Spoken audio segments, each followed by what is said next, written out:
Olá, turma, espero que estejam todos bem.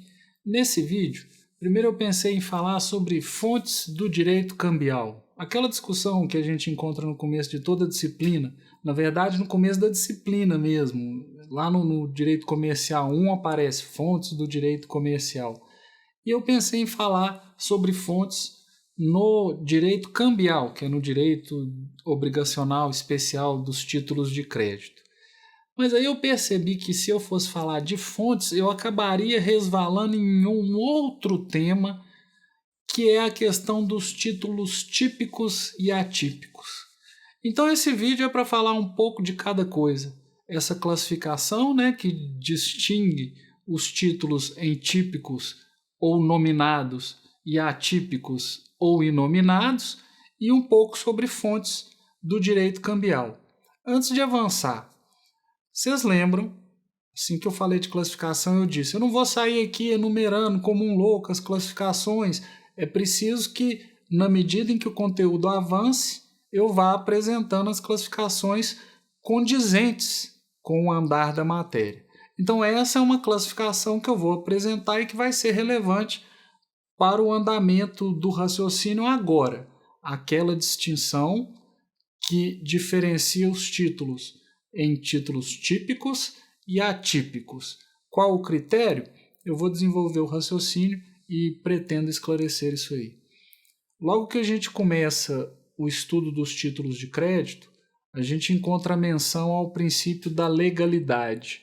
Quando nós falamos de características, eu mencionei formalismo ou formalidade como característica, mas existe um princípio do direito cambial, que é esse princípio da legalidade, segundo o qual um título de crédito, para existir, tem que ser objeto de uma previsão legal. Ou seja, os títulos têm que ter uma lei prévia estabelecendo a existência desse título.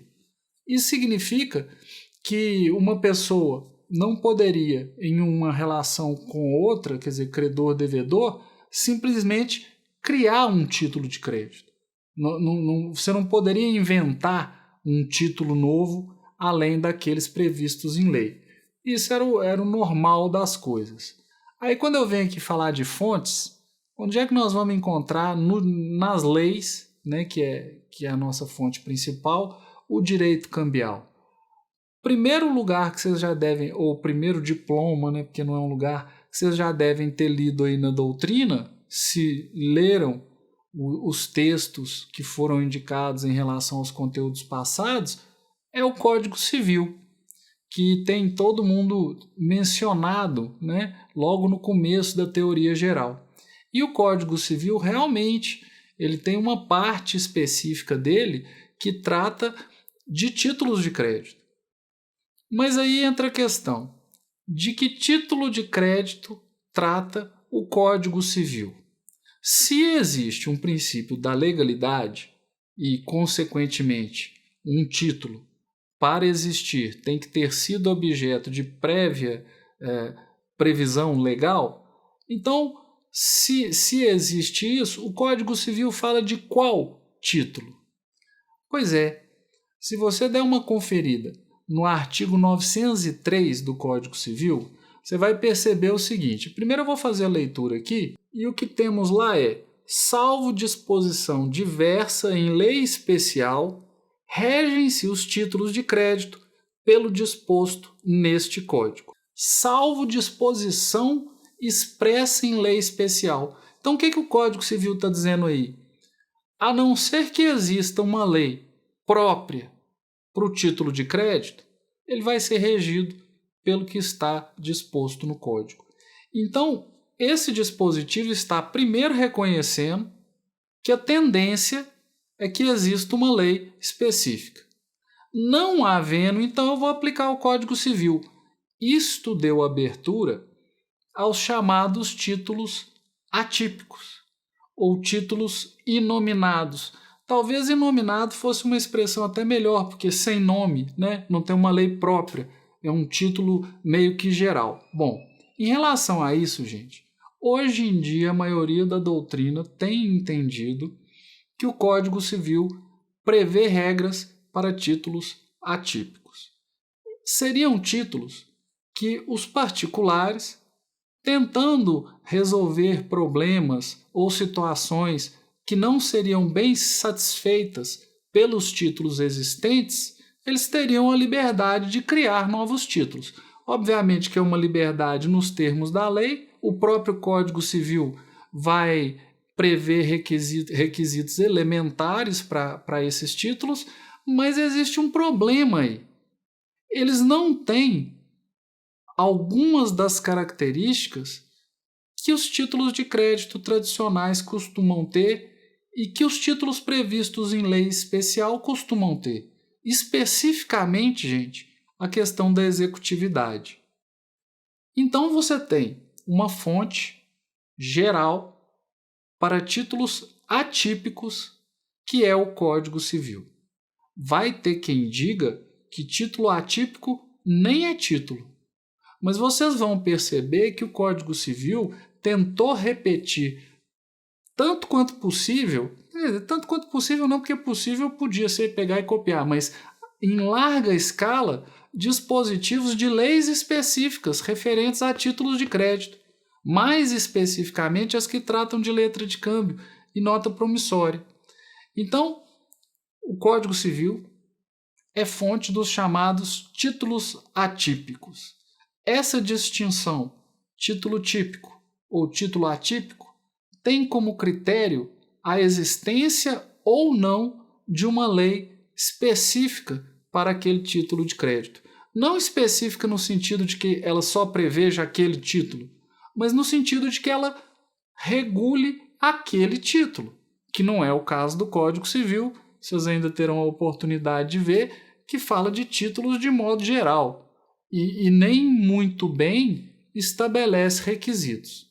Então, títulos atípicos, em tese, são regidos pelo Código Civil. Títulos típicos serão regidos pelas leis específicas. No nosso plano de ensino, nós pegamos 4 títulos de crédito, os mais tradicionais que existem, para em cima deles desenvolver a nossa compreensão da disciplina. Qual que é o objetivo? Trabalhando em cima desses títulos, nós vamos aprender aquilo que é o geral da disciplina, de modo a estarmos aptos a, em face de qualquer título, entender o regramento. Então, surge um título amanhã, nós vamos saber que título é esse, ou melhor, nós vamos entender que título é esse, porque nós já teremos estudado, em cima de alguns títulos de crédito, o regramento que se repete. Basicamente, gente, regras de protesto serão semelhantes em relação aos títulos em geral. Declarações cambiais, ainda que exista uma distinção de consequência em alguns títulos, no geral são as mesmas. Então, se você aprender o que é aval, o que é endosso, o que é o saque, o que é a emissão, você vai estar preparado para trabalhar com outro título de crédito. Então, em relação aos títulos que nós vamos... antes disso, inclusive. Talvez você pense, Cláudio, mas aí não, são vários títulos. Se a gente não aprender todos, quando eu encontrar um que eu não vi na aula, eu não vou conseguir entender a legislação. Eu digo que vai, mas vamos supor que não. Eu estou aqui com um resumo. Minha esposa foi minha aluna aí da UFOP. Hoje ela é uma concurseira assim, incansável e estuda o dia inteiro. Se bobear, sabe a matéria que eu leciono mais do que eu, porque altamente atualizada. E ela fez isso, ela teve esse trabalho, tá aqui o resumão dela, ela teve esse trabalho de enumerar. Aí eu vou ler aqui para vocês, cédula de crédito industrial, cédula de crédito à exportação, cédula de crédito comercial, cédula de produto rural, cédula de crédito cambiário, cédula de crédito bancário, cédula de crédito, cédula rural pignoratícia, cédula rural hipotecária, cédula rural pignoratícia e hipotecária, cédula hipotecária. Amigos, isso aqui é só um pequeno arrolamento. A menina, depois que começou a fazer isso, nunca mais foi a mesma. Eu não desejo isso para vocês, não. Eu vou explicar 4 títulos com cuidado. Obviamente que a gente vai falar de outros, mas com o conhecimento que nós vamos adquirir nesse, aparecer um título novo, você vai abrir ali a lei e vai entender tudo. Porque qualquer exposição, entre aspas, exaustiva dos títulos não será exaustiva, porque títulos surgem e deixam de existir ao sabor das alterações legislativas, princípio da legalidade, que é a regra. Bom, tendo dito isso, então eu não vou sair aqui enumerando fontes referentes a tudo quanto é título que exista. Se você tem curiosidade, ou melhor, mais do que isso, eu deixei no meio, entre as leituras indicadas, uma parte do livro do Ricardo Negrão, em que ele justamente enumera títulos e relaciona a legislação. Dê uma olhada lá. Não precisa memorizar isso para efeito da nossa disciplina, não, porque a nossa sistemática é essa que eu expliquei. Então vamos falar exatamente de que títulos de crédito aqui. O primeiro vai ser a letra de câmbio. E em relação à letra de câmbio, a legislação talvez seja a pior das legislações do direito cambial, se não a pior legislação com a qual vocês vão trabalhar no curso de direito. Credo, Cláudio, como assim pior legislação? Mal escrita, diz A quando quer dizer B, lacunosa em alguns aspectos. Ela é o resultado da tradução de um tratado para o português de Portugal, que aí foi colocado em vigor no Brasil sem uma adequação para o português brasileiro ou para o direito brasileiro. Então é uma legislação toda errada. E eu vou fazer um próximo vídeo só para tratar dessa Lei Uniforme de Genebra e do decreto respectivo. Mas voltando então à questão da letra de câmbio e nota promissória, inicialmente foram regidas pelo Código Comercial de 1850, Lei 556 de 1850. Em 1908, na presidência do Afonso Pena, foi publicado um decreto presidencial, o Decreto 2044 de 1908, que revogou a parte do Código Comercial que tratava sobre títulos de crédito. E aqui eu não estou falando títulos de crédito atípicos, não, porque o Código Civil nomeava os títulos. São os títulos que depois vão para essa nova legislação. Foi só em 1966 que o Decreto 57663 colocou em vigor no Brasil o Tratado ou a Lei Uniforme de Genebra, que passou a reger a letra de câmbio e também a nota promissória. Já disse aqui que essa legislação é um problema, é toda errada, mas nós vamos falar disso com mais calma. O que eu estou querendo dizer é que Lei Uniforme de Genebra, essa do decreto, é fonte da nossa disciplina. Se você organiza aí a legislação que você vai usar, nós vamos usar muito isso no começo do curso, dessa disciplina. Então, a Lei Uniforme de Genebra, que é o decreto, ou foi colocado em vigor pelo Decreto 57663 de 1966. Esse decreto, contudo, não revogou todo o Decreto 2044. Então, em alguns pontos, o Decreto 2044 de 1908 ainda está em vigor. Talvez você pense assim, nossa, Cláudio, mas tem mais de um século essa legislação. Pois é, para você ver que o Congresso Nacional, o problema não é só que o pessoal é corrupto, que o pessoal só pensa em si mesmo, eles não legislam em cima de coisas que deveriam legislar. Caso do direito cambial, vocês vão ver perfeitamente. Então, em relação a esses dois primeiros títulos, letra de câmbio, nota promissória, basicamente é essa legislação. O Decreto 2044 e o Decreto 57663, na verdade, não é o decreto, é a parte dele que é o Tratado Internacional, que eu ainda vou explicar para vocês. Nós também estudaremos as duplicatas. Em relação às duplicatas, a situação fica um pouco mais tranquila no que tange às fontes, porque nós vamos usar basicamente uma lei, que é a Lei 5.474 de 1968. Depois de falarmos de duplicatas, nós vamos falar de cheque. E o cheque também tem uma lei específica. Tinha sido objeto ou foi objeto de um tratado internacional também, igual letra de câmbio e nota promissória. Foi colocado em vigor na forma de um tratado também, mas aí depois, talvez por envolver interesses bancários, logo apareceu uma legislação, não tão logo em termos de prazos para a criação de leis. Aí em 85 foi promulgada a Lei 7.357 de 1985, dispondo sobre a matéria dos cheques. Então essas leis são as leis específicas dos 4 títulos típicos nominados aos quais nós daremos ênfase nesse curso, nessa disciplina. Todos eles estão sujeitos a um procedimento que é realizado em cartório pelo oficial de cartório, que trata desse ato específico, que é o ato do protesto. Protesto é o ato formal, solene, que tem por objeto provar que algo que estava previsto no título para acontecer não aconteceu. Então o título era para ser pago, não foi pago. Tinha que receber um aceite, não recebeu o aceite. Você vai provar com o protesto, com esse ato específico.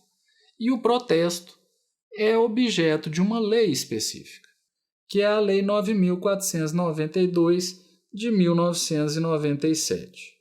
Especificamente sobre protestos, considerando que compete aos tribunais de justiça a administração organizacional, a fiscalização e inclusive a normatização de alguns procedimentos que envolvem os cartórios, vai haver provimento de Tribunal de Justiça, que também será a fonte da nossa matéria, porque vai tratar diretamente da questão do protesto dos títulos de crédito, que é importante para nós. Bom, então, basicamente, isso seria a legislação que nós vamos utilizar, principalmente essa, não vai ser só essa, mas principalmente essa, a legislação que nós vamos utilizar para essa disciplina. É só legislação que trata de títulos de crédito? Gente, olha só, quando a gente fala de fontes do direito comercial, lá naquela exposição, que é do Direito Comercial 1, se vocês procurarem no espaço da minha biblioteca digital, tem algumas obras de Direito Comercial 1, vocês vão encontrar isso. Os autores vão falar que as fontes são a lei, aí fala direito civil, direito comercial, depois eles vão citar usos e costumes. Usos e costumes tradicionalmente são tidos como fonte do direito comercial. E nos títulos de crédito, especialmente, grande parte da evolução dos últimos tempos referentes aos títulos de crédito decorrem da prática.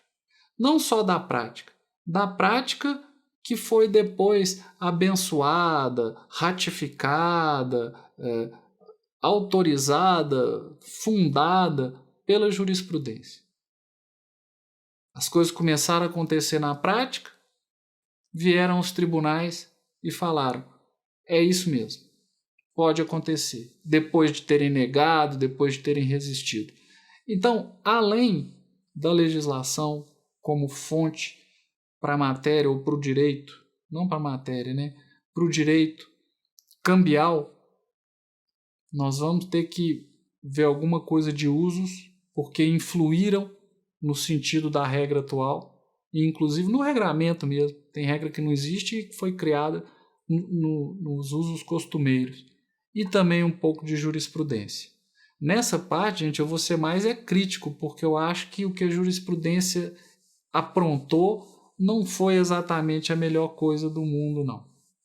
Bom, então em relação às fontes principais para a nossa disciplina, que coisa, hein? As fontes principais para a nossa disciplina, é basicamente isso que eu quero destacar por enquanto. E chamando atenção para essa distinção entre títulos atípicos e típicos, porque é isso que nos dá uma compreensão do que o Código Civil está fazendo no meio dessa história toda, já que ele não fala de nenhum título específico.